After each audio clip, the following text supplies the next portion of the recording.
ಯಾಕಂದರೆ ಯಾವುದಾದ್ರೂ ಒಂದು ವಿಚಾರ ಸಿಕ್ಬಿಟ್ರೆ ಸಾಕು, ಈ ಮೂತ್ರಕ್ಕೆ ಹೋಗೋದ್ರಿಂದ ಹಿಡಿದು ಶೌಚಾಲಯದಿಂದ ಹಿಡಿದು ಅದರಲ್ಲಿ ಬೇಡಿ ಉಚ್ಚೆ ಅಂತಲೇನು ಏನಾಗಲ್ಲ ಅಕ್ಕ, ಅದನ್ನೇ ಹೇಳಿ ಅದು ನಿಜ. ಈಗ ಒಂದು ಸುಮ್ಮನೆ ಮಾತಾಡೋಣ ಪ್ರಾಮಾಣಿಕವಾಗಿ. ಇದು ನಿಮಗೆ ಹಾಸ್ಯವಾಗಿರ್ಬೋದು, ನಾನು ಇವರಿಗೆ ನಿಮಗೆ ಹಾಸ್ಯ ಆಗಿರ್ಬೋದು. ಇಡೀ ಬೆಂಗಳೂರು, ಇಡೀ ರಾಜ್ಯದಲ್ಲಿ ರಾಷ್ಟ್ರೀಯ ಹೆದ್ದಾರಿ ಇರ್ಬೋದು, ರಾಜ್ಯದ ಹೆದ್ದಾರಿ ಇರ್ಬೋದು, ಬೆಂಗಳೂರು ಇರ್ಬೋದು, ಎಲ್ಲಿ ಶೌಚಾಲಯಗಳಿದೆ, ಎಲ್ಲಿದೆ? ಸಾಮಾನ್ಯ ಜನಕ್ಕೆ ಬೇಕಲ್ಲ ಎಲ್ಲರೂ ಒಂದು ಕಡೆ. ಅದಕ್ಕಿಂತಲೂ ಮುಖ್ಯವಾದ ಕೆಲಸ ಯಾವುದಿದೆ? ಬಜೆಟ್ನಲ್ಲಿ ಕೇಂದ್ರ ಸರ್ಕಾರ ಆಗಲಿ ರಾಜ್ಯ ಸರ್ಕಾರ ಆಗಲಿ ಕನಿಷ್ಠ ಬೆಂಗಳೂರು ಅಂತ, ಬಾಂಬೆ ಅಂತ ಇಂಥ ಕಡೆ 1000 2000 ಅದ್ಭುತವಾದಂಥ ಶೌಚಾಲಯಗಳು, ಅದ್ಭುತವಾದ ಹಂಗಿಂಗಲ್ಲ, ಒಳಗೆ ಹೋಗಿದ್ರು ಖುಷಿಯಾಗಿ ಹೋಗಬೇಕು, ಬರಬೇಕು, ಕ್ಲೀನ್ನೆಸ್ ಇರಬೇಕು, ಈ ಥರದವು ಇರಬೇಕು.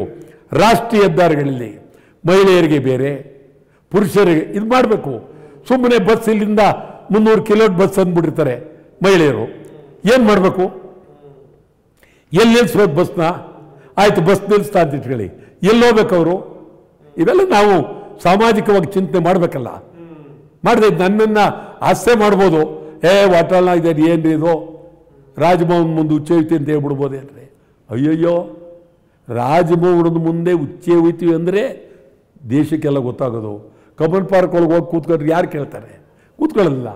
ಕಂಬಾರರಿಗೆ ಹೇಳಿದೆ ನಾನು, ಕಂಬಾರ ನನ್ನ ಭಾಳ ಸ್ನೇಹಿತರು, ಕಂಬಾರರಿಗೆ ಹೇಳಿದೆ, ಕಂಬಾರೇ ಈ ಥರ ಚಳುವಳಿ ಇದೆ, ಇದೆಲ್ಲ ಈ ಥರ ಇದೆ,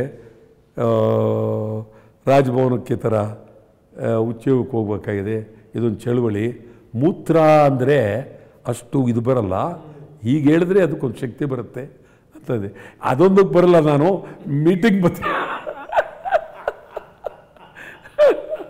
ಮೀಟಿಂಗ್ ಬರ್ತೀನಿ ಅಂದರು. ಇಲ್ಲ ಅದೆಲ್ಲ ಆಗಲ್ಲ. ಕಂಬಾರ ಪಾಪ ಒಳ್ಳೆ ಮನುಷ್ಯ ಕಂಬಾರ್. ಅಯ್ಯೋ ಏನಿವೆಲ್ಲ ಅವರ ಎಂಥ ಒಳ್ಳೆ. ನಮ್ಮ ಹಳ್ಳಿನಲ್ಲಿ ಒಂದಕ್ಕೆ ಎರಡಕ್ಕೆ ಹೋಗ್ಬೇಕಾದ್ರೆ ಜೊತೆ ಕರ್ಕೊಂಡು ಹೋಗ್ತಾರೆ, ಬರಲ್ಲ ಹೋಗೋಣ ಅಂತ ಹೇಳಿದ್ರು.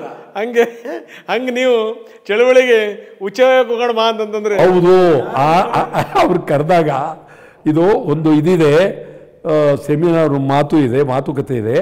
ಅದಾದಮೇಲೆ ಇದು ಇಲ್ಲಿ ಇದಕ್ಕೆ ಬರ್ತೀನಿ, ಅದಕ್ಕೆ ಬರೋದು ಕಷ್ಟ.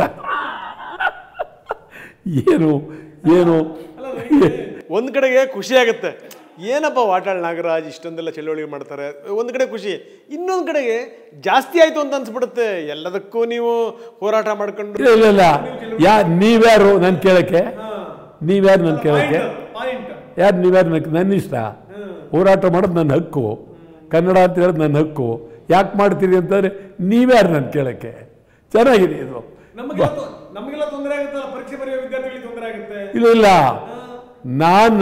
ನಾನು ಬರೋದ್ರಿಂದ ನಿಮ್ಗೆ ಅನುಕೂಲ ಹೊರತು ತೊಂದರೆ ಏನಿಲ್ಲ. ವಾಟಾಳ್ ನಾಗರಾಜನ್ನ TV9 ಅದು ರಂಗನಾಥ್ ಭಾರದ್ವಾಜ್ ಮಾಡಿದ್ದಾರೆ ಅಂದರೆ ಇಡೀ ಕೋಟಿ ಜನ ಪ್ರೀತಿ ಪಡ್ತಾರೆ, ಅಭಿಮಾನ ಪಡ್ತಾರೆ, ಸಂತೋಷ ಪಡ್ತಾರೆ.